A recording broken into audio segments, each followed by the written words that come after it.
Ce programme est financé par des amis et partenaires du ministère de Joyce Meyer. Et voici le danger.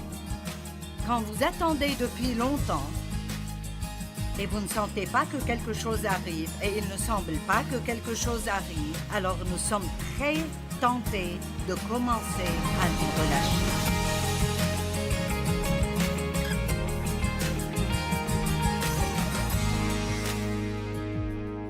Écoutez-moi, est-ce que quelqu'un est prêt à payer le prix aujourd'hui pour les privilèges que vous voulez plus tard dans la vie? Alors rentrez chez vous avec un nouveau mot maintenant. Et votre chair ne sera vraiment pas contente. Je ne veux pas. Je suis fatiguée. J'ai travaillé toute la semaine. Je ne veux pas faire ça. Eh bien, l'époux est arrivé quand on s'y attendait le moins. Matthieu 25:5. Le marié se faisait attendre. Mon Dieu, avez-vous remarqué que Jésus prend vraiment son temps? Il ne semble jamais être pressé. Et voici le danger. Quand vous attendez depuis longtemps et vous ne sentez pas que quelque chose arrive et il ne semble pas que quelque chose arrive, alors nous sommes très tentés de commencer à nous relâcher. Allez maintenant. Oh, vous étiez plein de feu quand vous avez commencé à utiliser votre foi. Dieu soit béni, j'aurai la victoire. Je confesserai la parole, j'étudierai et je ferai tout ce que je suis supposé faire. Une année est passée et 2 années sont passées. Peut-être 5 ou 6 ans sont passés. Et le diable dit, ça ne marchera pas. Ça ne marchera pas, tu ferais mieux. Tu ne fais que perdre ton temps. Mais c'est là, faites attention parce que c'est là que la bataille est vraiment gagnée ou perdue. Allez, vous devez décider que vous allez continuer à persévérer. Allez. Maintenant, je vais vous dire ce qui est important. N'oubliez pas ceci. Ne faites pas ce qui est bon juste pour avoir un bon résultat. Pourquoi alors devrais-je le faire? Parce que c'est bon. Et c'est votre nature. C'est dans votre nouvelle nature en Dieu de toujours faire ce qui est bon, que votre récompense soit bientôt ou qu'elle soit en retard.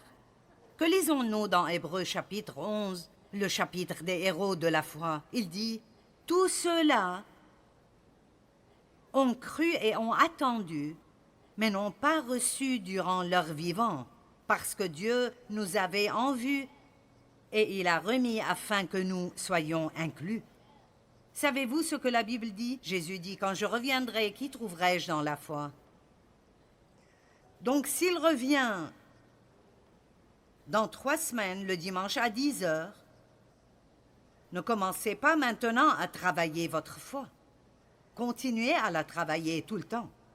Ce n'est pas « Oh, on y va ». Ce n'est pas la responsabilité de quelqu'un d'autre de vous garder heureux et encouragé. Allez. Faites très attention à ne pas juste transformer une réunion d'église en quelque chose où nous devrions nous amuser tout le temps. Ce n'est pas une réunion d'amusement. C'est là que vous devriez recevoir une petite fessée de la part de la parole. Elle vous fera, vous relever là-dedans et ravivera votre feu. Et oui, elle vous encouragera. Mais nous devons entendre toutes les facettes de l'histoire. Et vous trouverez que ces 3 paraboles disent vraiment la même chose, mais de façon différente. Et c'est que vous feriez mieux de faire ce qui est bon maintenant, autrement vous perdrez votre récompense, parce que le temps viendra où nous donnerons tous un rapport.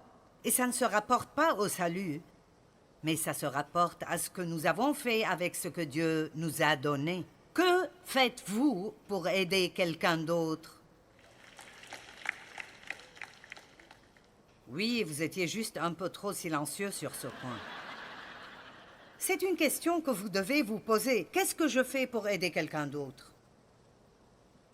Et vous savez, je suis dans le ministère professionnellement et je pourrais dire j'aide les gens tout le temps. Mais il y a plusieurs années, Dieu m'a dit, c'est ton boulot, mais dans ta vie privée, je m'attends à ce que tu te comportes comme tu dis à tout le monde de se comporter.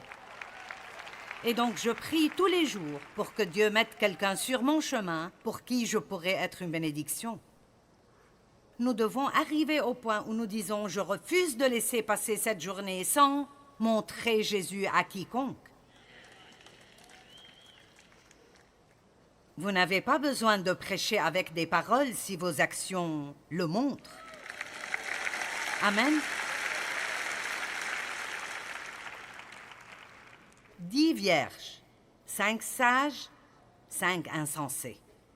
5 ont fait quelque chose en plus. Elles étaient préparées et prêtes. Je suis prête pour quand Jésus reviendra. Je n'aime plus le monde maintenant. Je n'aime pas comment il est. Et plus vous prenez de l'âge, plus vous êtes prêt à partir. Je comprends pourquoi l'apôtre Paul a dit « J'ai le désir de quitter cette vie, mais je demeure à cause de vous. » Amen. Au milieu de la nuit, on cria « Voici l'époux allé à sa rencontre. » Alors toutes ces vierges se réveillèrent et préparèrent leurs lampes. Les insensés dirent « Écoutez cela, c'est toujours ainsi. » Les insensés dirent aux sages « Donnez-nous de votre huile. »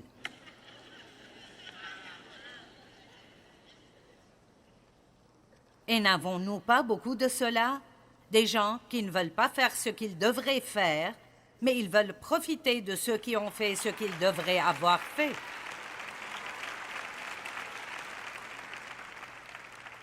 Et je suis tout à fait pour aider les gens. J'aime aider les gens. Mais à un moment donné, vous n'êtes plus en train d'aider, vous perpétuez le besoin. Et donc, je sens juste que je devrais mettre devant vous qu'il y a peut-être certains ici qui ont besoin de dire ce que ces vierges sages ont dit. Non. Et je parie qu'elles ont été accusées d'avoir le cœur dur et méchant. Oui. Parce que c'est comme ça que ces gens sont. Ils ne veulent pas faire leur part et ils veulent profiter du travail que vous avez fait. En titre de fait, ils pensent qu'ils méritent le bénéfice.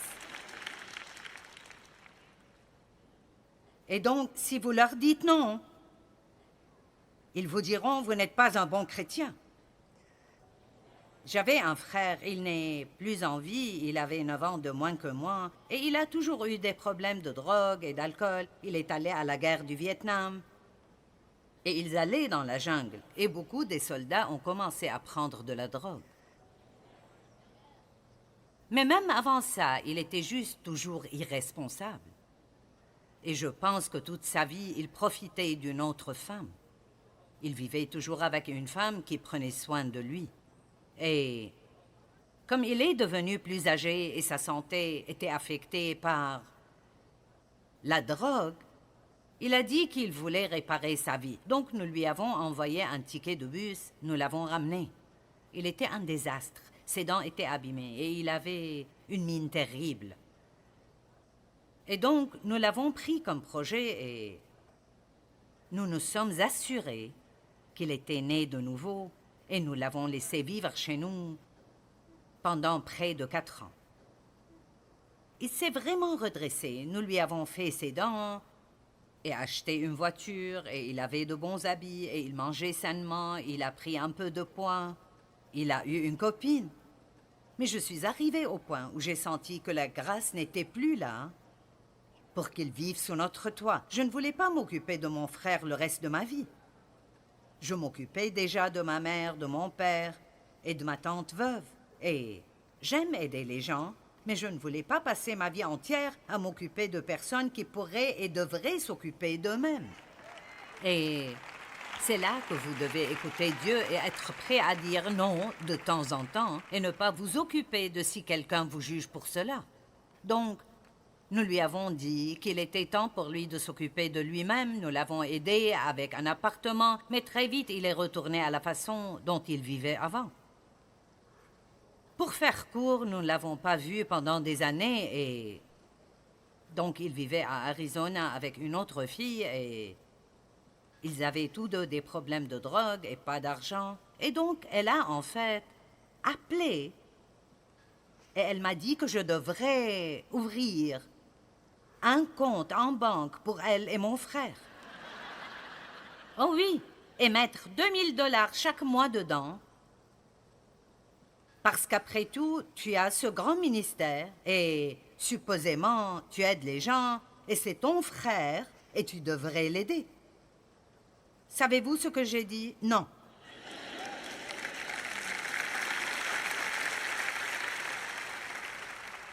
Et elle a dit, quel genre de chrétienne es-tu? Tu dis blablabla.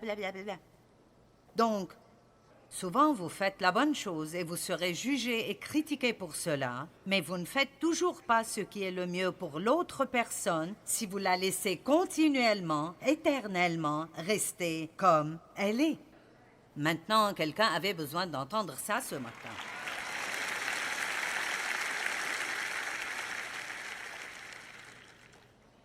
Eh bien, elles ont dit non.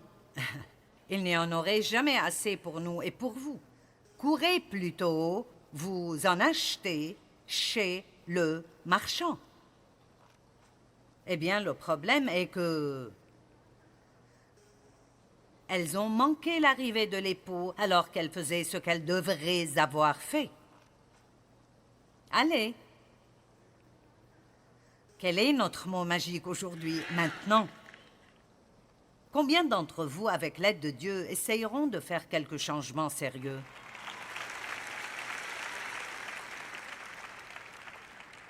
Rangez un peu vos affaires, désencombrez votre maison, peut-être...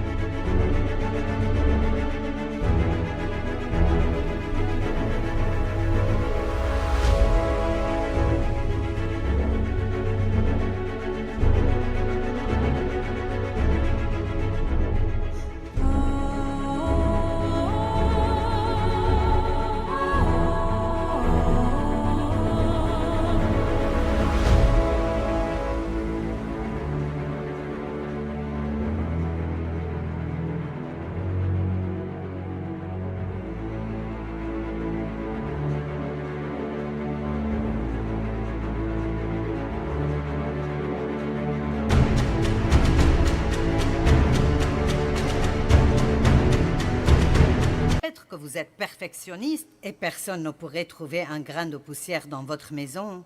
Mais s'il y a des domaines dans votre vie où vous procrastinez, arrêtez de procrastiner. Arrêtez de reporter les choses jusqu'à une autre fois. Commencez à vous préparer pour un peu de délai. Et puis vous arrêterez d'être en retard partout où vous allez. Parce que rien sur cette terre n'est parfait. S'il vous faut 9 minutes pour aller au travail et vous quittez votre maison 9 minutes avant de devoir être au travail, voici comment iront les choses. Vous sortirez à la voiture en oubliant vos clés. Vous retournerez les prendre et vous laissez accidentellement vos lunettes à la maison. Donc, vous devez retourner prendre vos lunettes et puis le téléphone sonne. Et vous êtes curieux, donc vous ne pouvez pas rater cet appel. Eh bien, vous finissez par mentir à votre patron concernant pourquoi vous êtes en retard. Et la vérité est que vous n'avez pas planifié.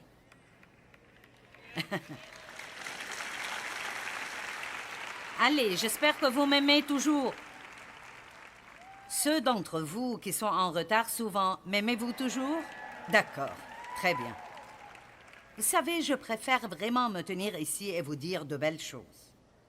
Je ne suis pas là pour énerver les gens, mais c'est la vérité qui nous libère. Non pas la vérité concernant quelqu'un d'autre. C'est la vérité à propos de nous qui nous libère. La Bible nous prévient des dangers d'être un chrétien endormi. Restez en feu. Pensez-vous parfois, où est ce vieux feu que... tout cet enthousiasme que j'avais le jour où j'ai été sauvé? Vous savez quoi? Ravivez votre feu. Ne laissez pas ce feu s'éteindre. Stimulez-vous. 1 Thessaloniciens 5,6. Ne dormons donc pas comme le reste des hommes, mais restons vigilants et faisons preuve de modération. Marc 13,35. Veillez donc, car vous ne savez quand viendra le maître de la maison, ou le soir, ou au milieu de la nuit, ou au chant du coq, ou le matin. Craignez qu'il ne vous trouve endormis à son arrivée soudaine. Ce que je vous dis, je le dis à tous, veillez. Veillez, votre adversaire, le diable, rôde comme un lion rugissant, cherchant qui il dévorera. Ça n'a pas besoin d'être vous ni moi, mais si nous sommes des chrétiens endormis, il nous surprendra et commencera à nous mentir, et avant que nous le sachions, nous le croirons, et très vite nous perdrons notre foi. Est-ce que vous êtes déjà passé par cela?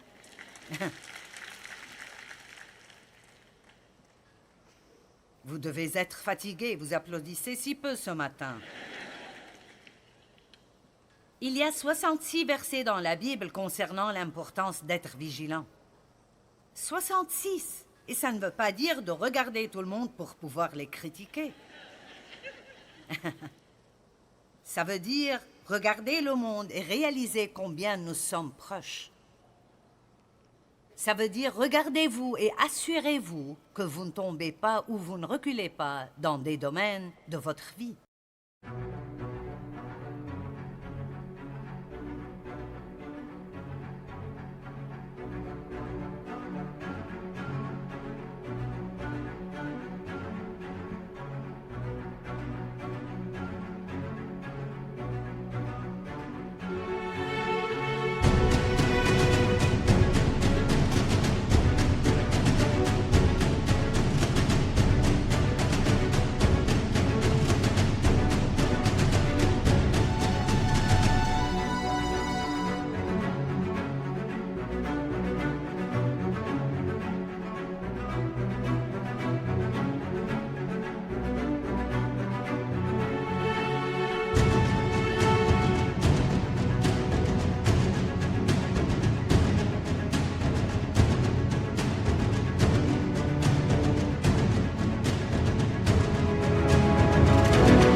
Faites attention à ce qui arrive dans votre pensée. Faites attention à vos mots. Combien de fois dites-vous à vos enfants « Fais attention à tes mots » ? Eh bien, Dieu dit la même chose. Garde ton cœur plus que toute autre chose, car de lui viennent les sources de la vie. Regardez ces choses et ne vous laissez pas reculer. Ne vous laissez pas être paresseux et procrastiner. J'ai entendu une histoire sur comment le diable avait donné à ces démons vétérans d'entraîner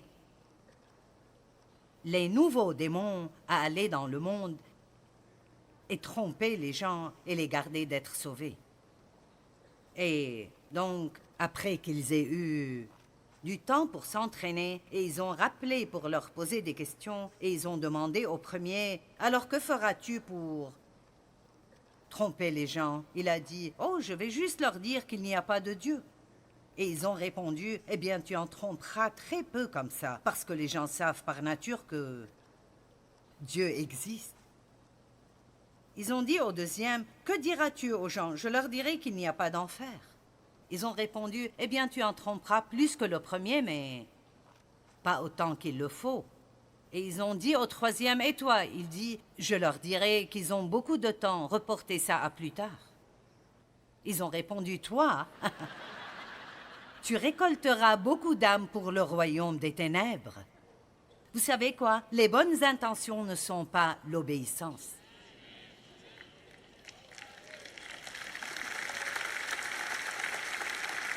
Croyez-moi,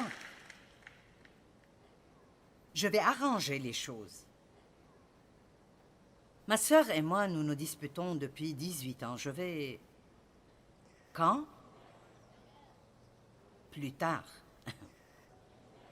Eh bien, si le Seigneur vient alors que vous êtes encore en train de penser à lui obéir.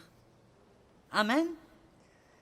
Je ne dis pas que cela fera que vous irez en enfer, mais nous devrons donner un rapport. Nous ne savons pas ce à quoi ressemblera ce jour, mais je pense que ce sera défiant. Donc, qu'est-ce que tu as fait de ton temps et de tes dons, Joyce? Qu'est-ce que tu as fait avec l'argent que j'ai mis entre tes mains? Je veux avoir de bonnes réponses. Je veux pouvoir dire autant que possible. J'ai essayé de vivre ma vie pour toi. Je ne l'ai pas fait parfaitement, mais Jésus, tu es le centre. Amen. Ne vivez pas d'une telle façon qu'à la fin, vous regarderez en arrière et tout ce que vous avez est des regrets. Ça doit être un sentiment horrible quand vous n'avez pas fait ce que vous devriez avoir fait, quand vous devriez l'avoir fait et maintenant il est trop tard pour revenir en arrière. Donc si vous avez laissé l'étude biblique disparaître, stimulez-vous. Prenez un engagement avec un groupe de personnes.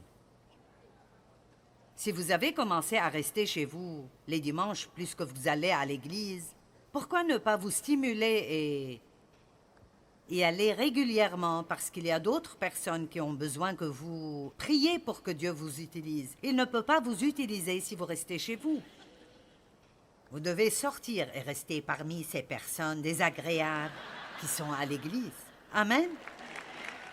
Donc vous allez rentrer chez vous et à chaque fois que Dieu vous montre quelque chose qui doit être fait, vous devez juste aller de l'avant et vous en occuper maintenant.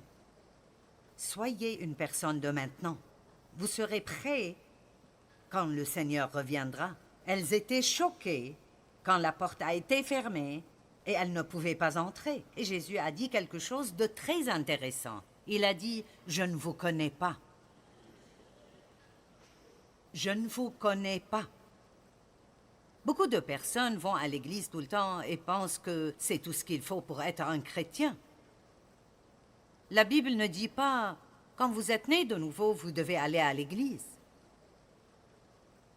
J'encourage toujours les gens à aller à l'église. L'une des raisons pour lesquelles j'aime tellement venir ici est que je peux en fait être à l'église sans avoir de responsabilité. Tout ce que j'ai besoin de faire ici est de prêcher. Je n'ai pas besoin de m'occuper de tout. Vous devriez faire des choses régulièrement et être discipliné. La sagesse est quoi? Le bon sens. La sagesse c'est quoi? Faire maintenant ce qui vous rendra heureux plus tard. Comme nous attendons l'époux, restons avec les 5 vierges sages qui ont toujours fait un peu plus juste pour s'assurer qu'elles étaient toujours prêtes.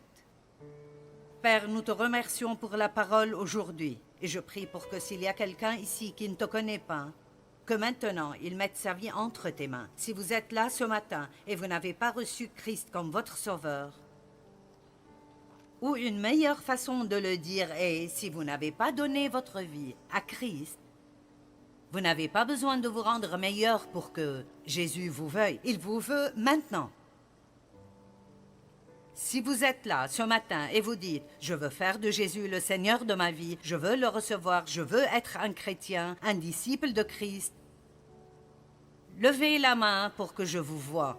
Je veux prier pour vous. Levez là-haut pour que je vous voie. Avec une foule comme celle-ci, c'est difficile de voir. D'accord, si vous avez levé la main, je veux que vous vous leviez là où vous êtes, non pas pour vous embarrasser, mais si vous ne prenez pas position ici, vous ne le ferez pas dehors non plus. Donc, si vous avez levé la main, levez-vous. Merci, merci. Merci, merci. D'accord, prions tous ceci ensemble. Lisa viendra et nous finirons cette réunion. Prions ensemble. Père Dieu, je t'aime. Jésus, je crois en toi. Je suis désolée pour la façon dont j'ai vécu. J'abandonne mes péchés. Et je veux vivre pour toi. Jésus, je crois en toi. Je crois que tu es mort pour moi. Tu as payé pour mes péchés. Je te reçois maintenant, Jésus, et je m'abandonne à toi. Merci de m'avoir sauvé. Merci de m'avoir donné une nouvelle vie. Amen. Allez, que tout le monde donne gloire à Dieu. Eh bien, vous savez, maintenant est le moment de faire ce qui est bon. Ne le reportez pas à une autre fois, mais faites-le maintenant.